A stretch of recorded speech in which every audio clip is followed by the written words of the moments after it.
Thank you.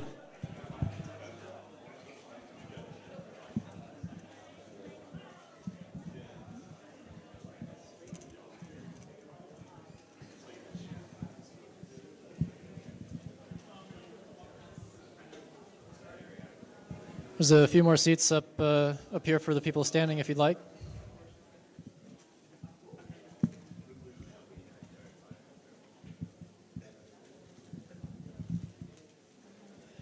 Okay.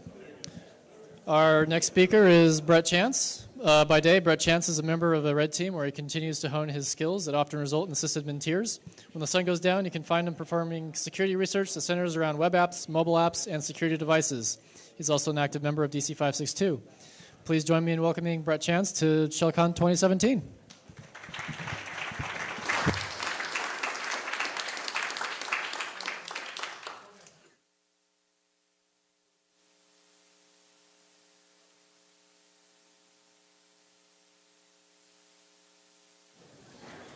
What about now? Yeah. Cool. Perfect. All right, so my talk today is titled Identifying Bugs in Mobile Applications from Leaky APIs to Account Takeover. And the structure of this talk, I'll give a little, 3 or 4 slides on how you can monitor traffic on applications for yourself.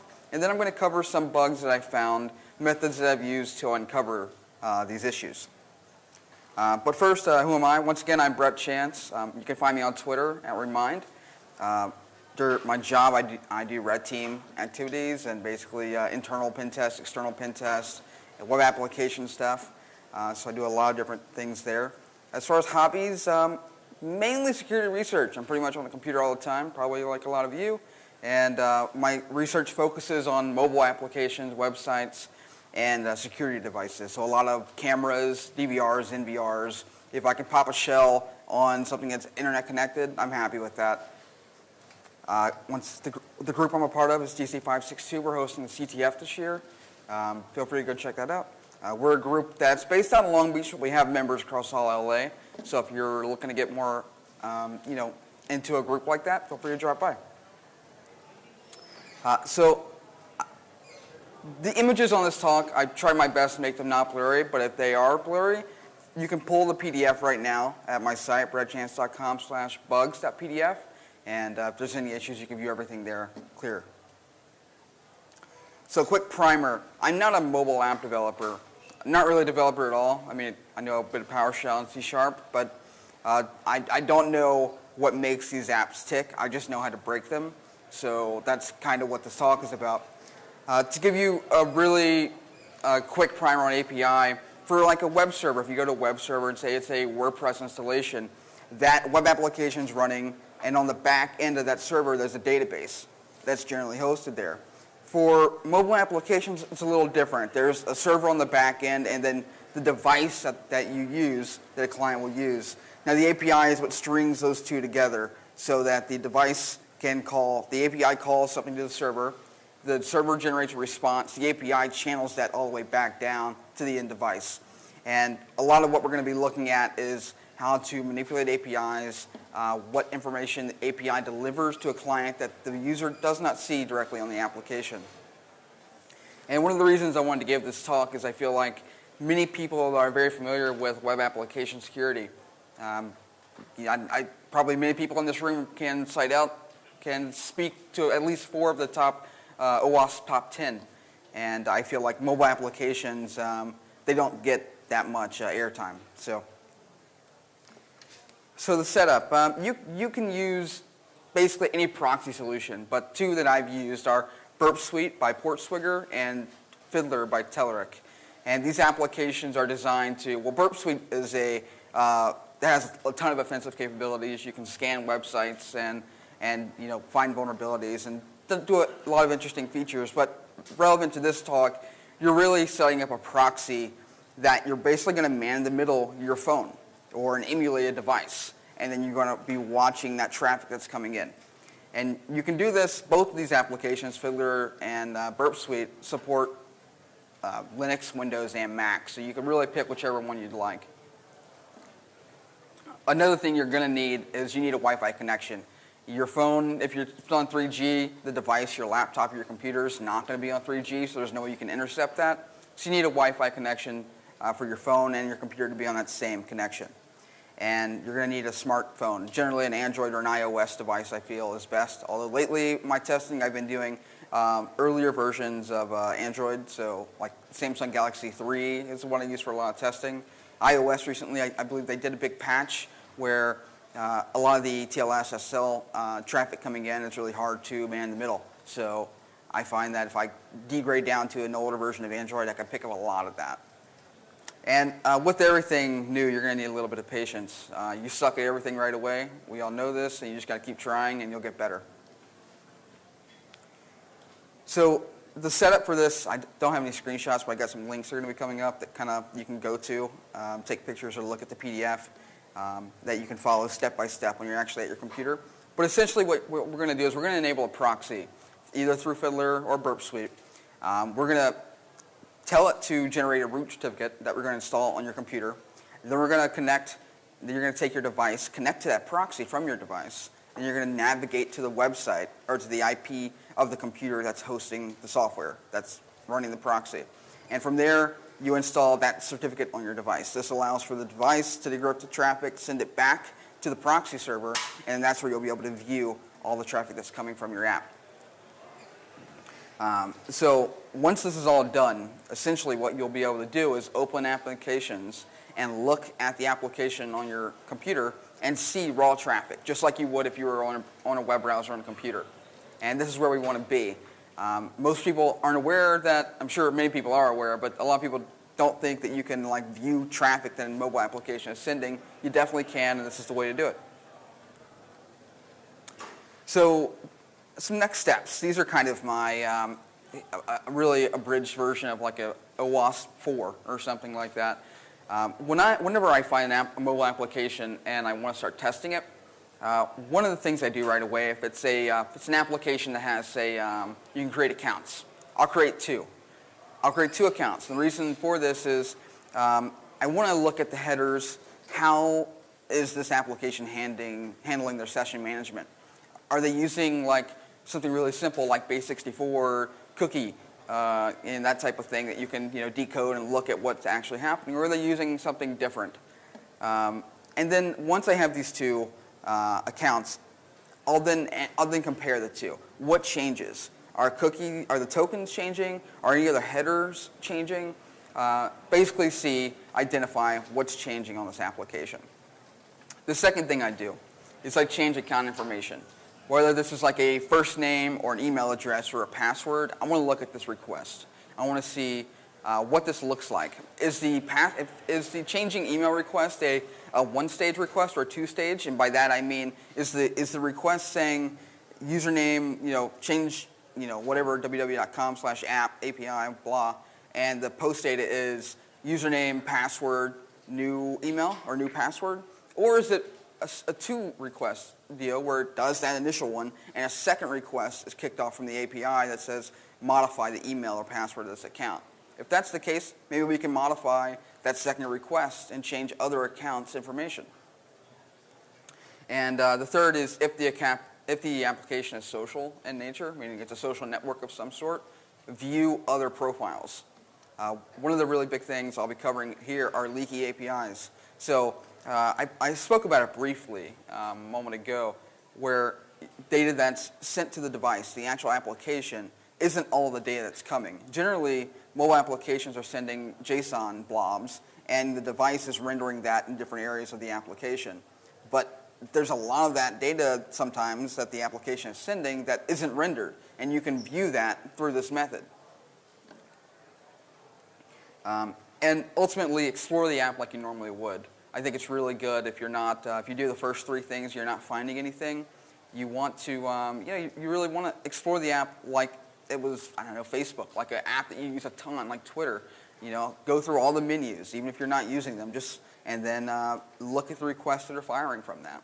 And you can scroll back through Burp Suite or Fiddler, and you can look at each one, where are the responses, where are the calls, and go from there. So I've identified a number of bugs. I've been doing this for a bit, and what I do is when I find a bug, I'll responsibly disclose it to the creator of the application. And sometimes that goes great, sometimes it goes horribly.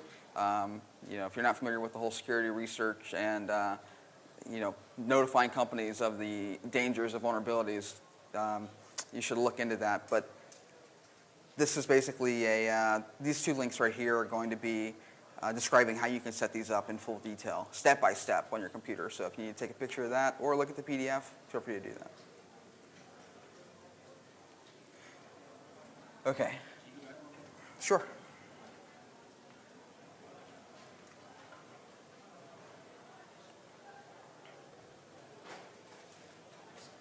Cool. All right, so I'm going to start going over some bugs that I found in mobile applications. And the first one's going to be Wishbone. It's a social networking voting app, and how this works is on the picture on the left, I guess they say, here's a picture, which one do you like better? I guess this is a thing people do. I don't understand it, but there, it exists. You can see at the very bottom of this, and can I walk? Yeah, I'll walk. You can see this username right here. And if you click it, it'll launch the user's profile. So that's basically what I did for this one. Very simple. That's actually remarkably clear. Okay, great. So right away, things to see. If you can't see this in the back, remember to check the PDF. It's much clearer.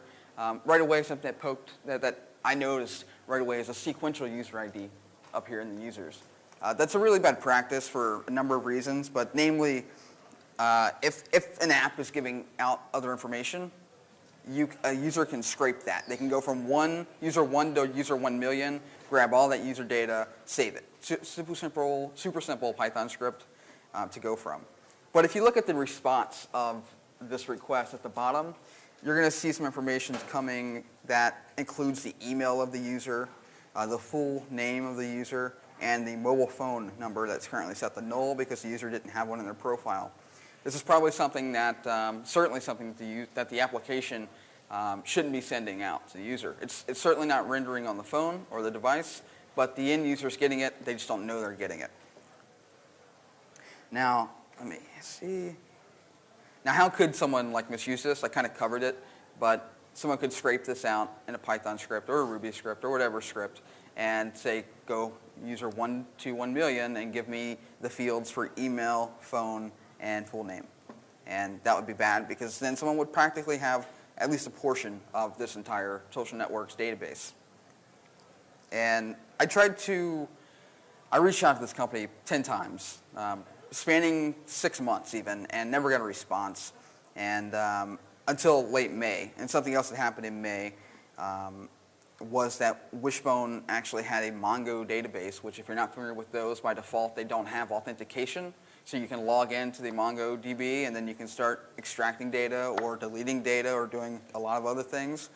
And someone found it, and they downloaded all of it, and then it became a big news story. 2.2 million users' emails, phone numbers, and all that full names are exposed. And then right after this happened, Wishbone contacted me and said, oh, we're fixing this right away. So it's kind of interesting. I think the guys that got into this MongoDB probably thought we're like, oh, we scored. We got this amazing, database. And sure, they did. But they didn't really need that Mongo database. They could have exploited the API here to get the same. So it doesn't matter. This is just, to show that database or however you're handling your system, your backend, a misconfigured API leaking information is really bad and can expose your user base. All right, so seeking arrangement leak trifecta is what this one's called. And this first piece is a quote on their website. Seekingarrangement.com respects your privacy. All personal information you submitted to Seeking Arrangement will be kept in the strictest confidence. So we'll get to more on that. But really quick, Seeking Arrangement, Seeking Millionaire, and MissTravel.com, they're all owned by the same company. They're a dating app, I'll call it. And users sign up and they interact with people. Kind of like I would compare it to kind of like a Tinder, I guess. So my steps to find issues with this application was to create an account and start viewing profiles.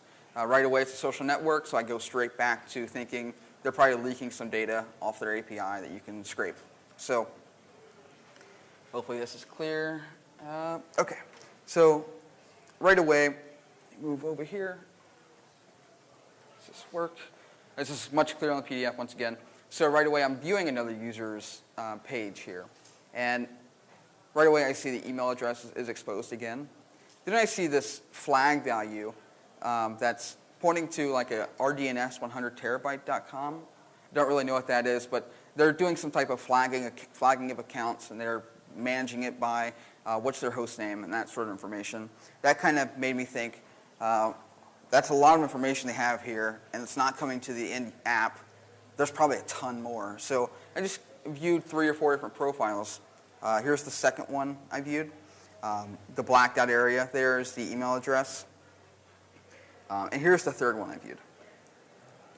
And this one's a little crazy. So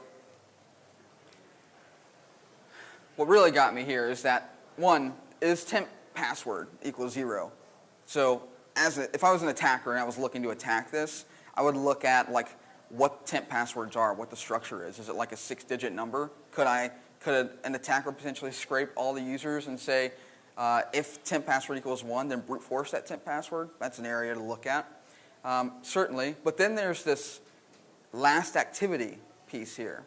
And here you'll actually get the IP address of the user, the host name of the user, the OS that they're viewing the app on. Seeking Arrangement has a web version apparently, and when they were last online. And that's pretty spooky for social networks in general, especially dating social networks, because then users can stalk other users. It gives them a lot of information to find things. So this was another case of another leaky API. I reported this in May. It was fixed in August, and that's not a terrible timeline for this stuff. I've seen much longer. I wanted to include, I was searching around for Seeking Arrangement, and they have a number of, I can't verify any of this stuff. I don't know if any of this is true or happened, but this is what happens when I Google Seeking Arrangement.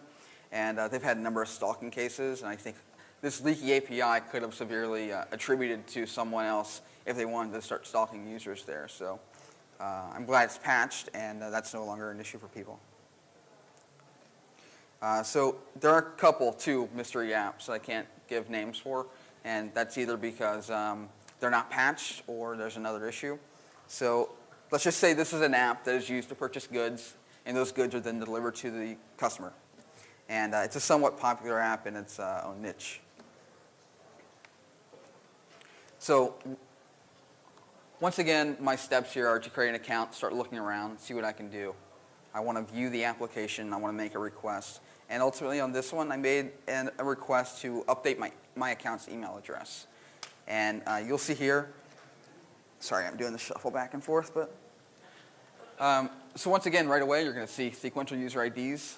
Once again, this is super prevalent in mobile applications.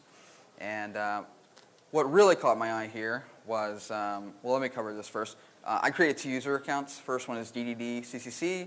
And from here, you'll see the authorization is a basic base64 encrypted piece right here, encoded piece rather. And 2 extra headers here are created for the same user ID that I'm currently logged into and the username. And this is right here's the request to change that email. So it's saying this is profile information. So my profile, my date of birth didn't update, but this is my new email that I want to make for myself.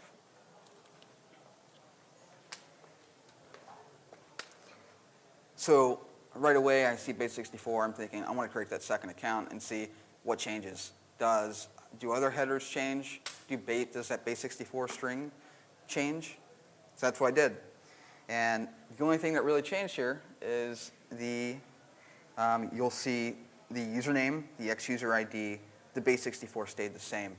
And when I decoded that base64, you'll actually see it there. It's API@redacted.com:ASDFA. And that made me think, well, they're using a global auth for all this stuff.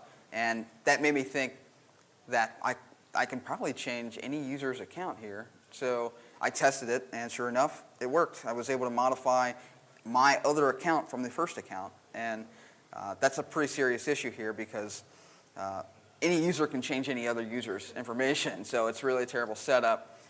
Really, the only reason for user accounts period here is that different users have different billing, but they're not segmenting that by authorization, so I'm not sure how this was set up, but it's a pretty bad situation.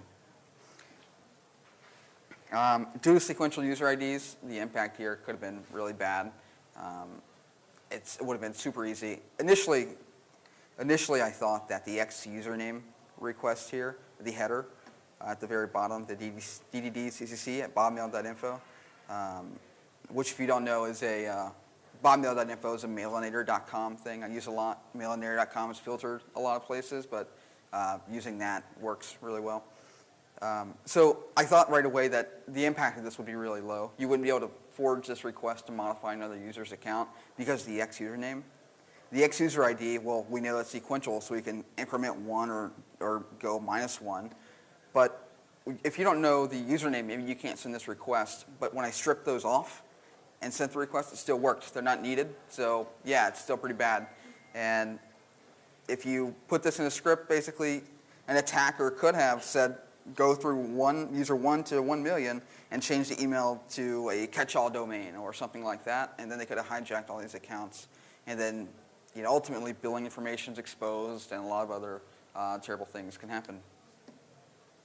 But this, they said they fixed it, and I went to go test it to verify because I was going to talk about it here, and it wasn't fixed. And so I've reissued that request to please verify this. This application, it's a mystery IoT wearable. The wearable tracks information and stats on the wearer. The mobile application is where all this info can be viewed. So generally, if you're thinking like a Fitbit or that type of information, where a lot of information about you, your whereabouts, and that sort of thing are aggregated somewhere and then displayed to you on a mobile application. It's a lot of personal information about you, so you probably wouldn't want someone to get a hold of that. So I started reviewing the mobile application and basically just kind of seeing what data was being sent back. Right away, I saw something that was interesting. The name on the application for the user, there's this anonymized name, which was shown on the app, but the response actually sent a full name. Where's it at? Last name here. So right away, I'm seeing that, okay, the app is getting other information than the actual device is. I'm sorry, the app is getting information, it's just not rendering that data. I bet since they're leaking this, they're probably leaking some other things. So I started poking around and basically did my fourth step in what I showed originally, where I checked all the settings areas, I went through all the menus, and I said, okay, let's stop monitoring this, let's review all of this. And I stumbled on this. This is a call from their API to a app third-party credentials, and yeah, if you're familiar with AWS at all, these are AWS access keys and secret keys, and I don't want that to loop there. But so they're giving you their AWS access key, their AWS secret key, both for their iOS and Android, although they may be the same. I haven't analyzed it. And there's a ton of other API keys that I didn't list here that they're calling from. And what this would allow, if you're not familiar with AWS, is you could take the access key, the secret key, plug it into AWS CLI, use AWS Configure to set this up, and then you would be able to list their S3 buckets, probably describe their EC2 instances, which are VPSs basically. And yeah, and the name of these doesn't make you feel good because the information they'd have on them, like production battery data or production sync info. Well, what's this app? What's this wearable syncing? It's probably syncing a lot of information about the user. So I reached out to this company and I didn't get a good response. They said they feel this is more of a man-in-the-middle attack than anything else, and it's not really an issue, and that they're getting around to encrypting it. So there's that.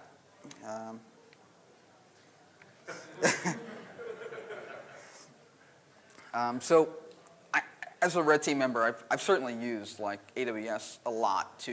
I've found AWS keys and they've been low permission, right? They've been an API user that but they can still list things, view S3 buckets, download that data, and I've certainly used that to find other keys or information in S3 buckets to escalate my access to like a power user that has IAM access directly in AWS, and that could have been used here.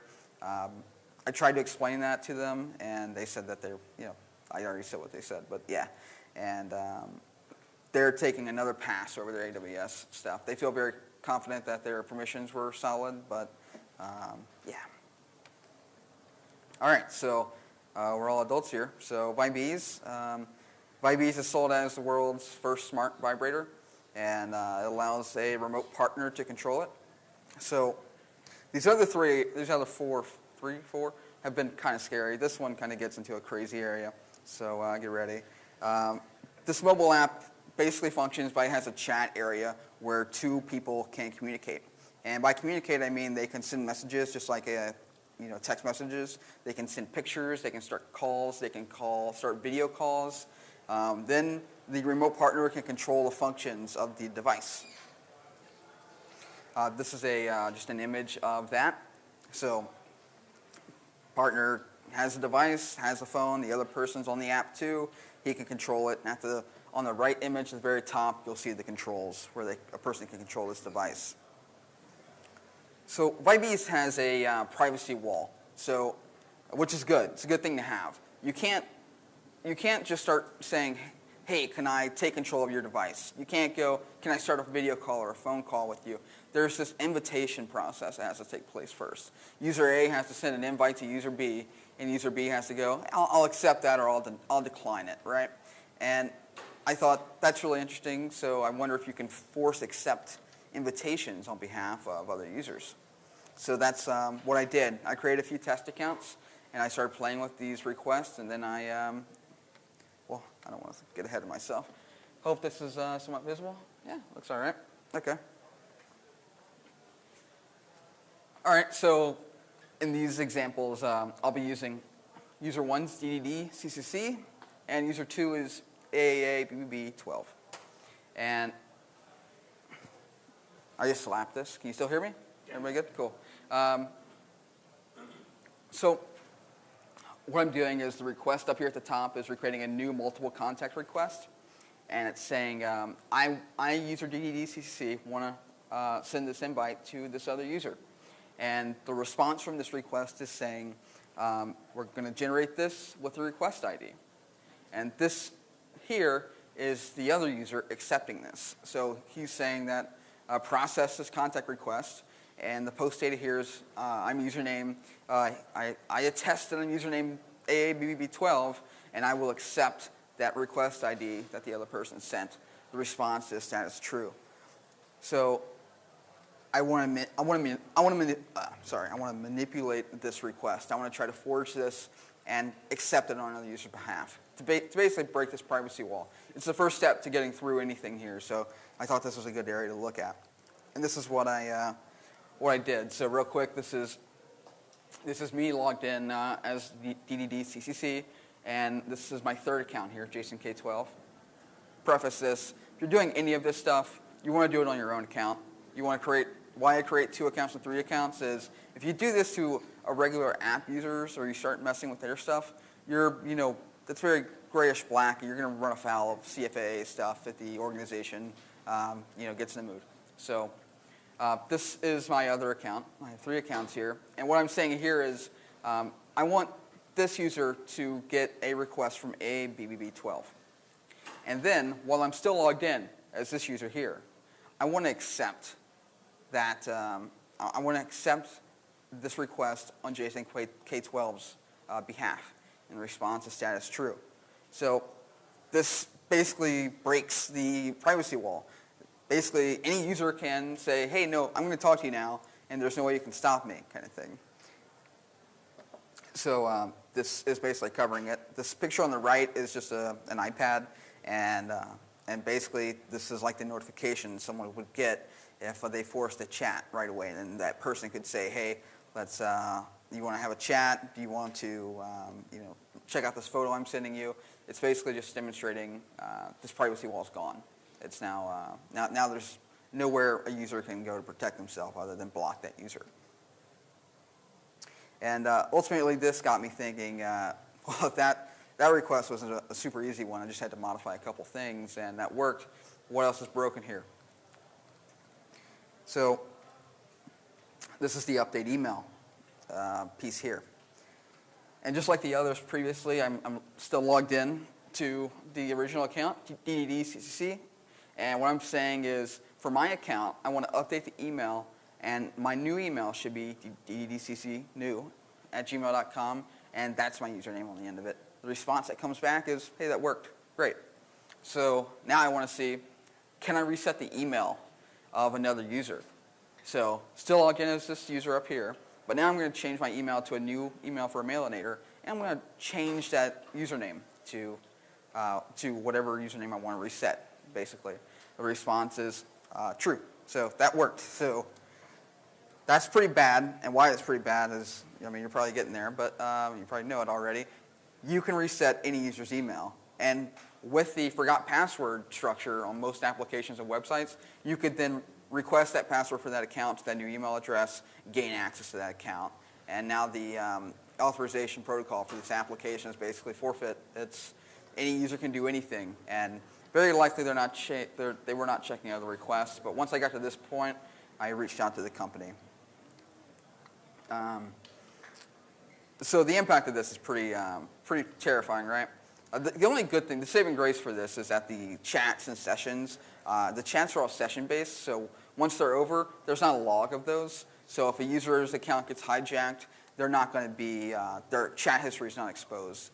But the impact is still kind of frightening because, say you have Bob and Diane, and or Diana, I think I used, and someone hijacks Bob's account. Diana has a device, and Bob then just starts sending pictures or says he wants to control a device. She has no way of knowing that's not Bob, and that's pretty terrible.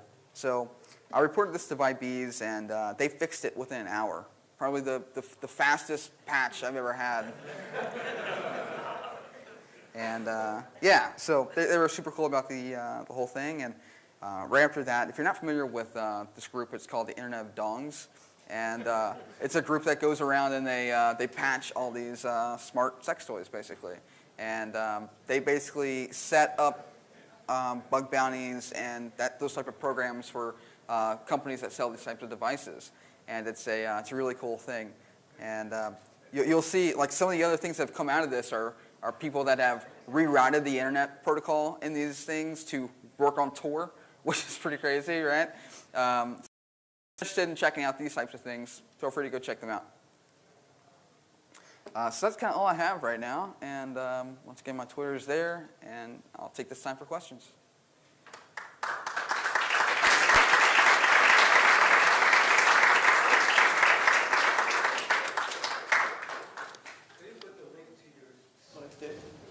Sure. Let's go through it.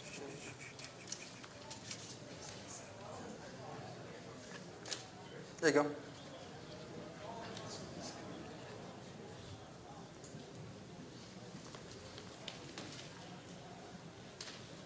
Any other questions?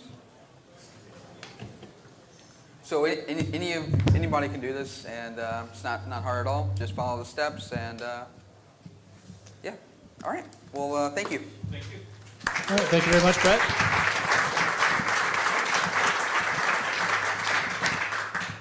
Okay, if you liked what you saw, please let us know what you think by participating in our speaker survey. At the back table there's some cards, just 2-3 questions, should take 15 seconds. It's anonymous, just put it in that box and let us know what you think about this and the other talks throughout the day. Thank you.